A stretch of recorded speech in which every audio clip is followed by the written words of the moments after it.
أعوذ بالله من الشيطان الرجيم. بسم الله الرحمن الرحيم.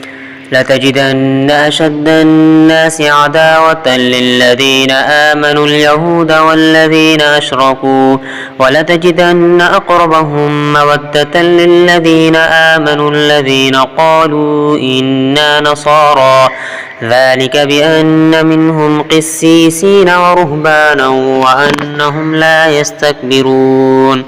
وإذا سمعوا ما أنزل إلى الرسول ترى أعينهم تفيض من الدمع مما عرفوا من الحق يقولون ربنا آمنا فاكتبنا مع الشاهدين.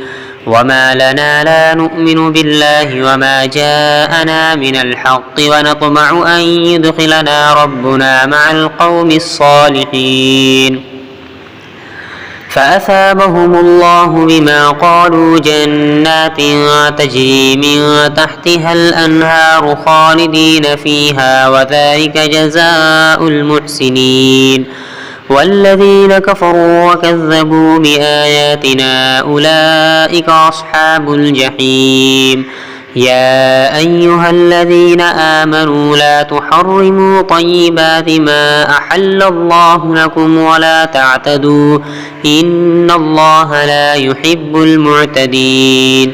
وكلوا مما رزقكم الله حلالا طيبا واتقوا الله الذي أنتم به مؤمنون.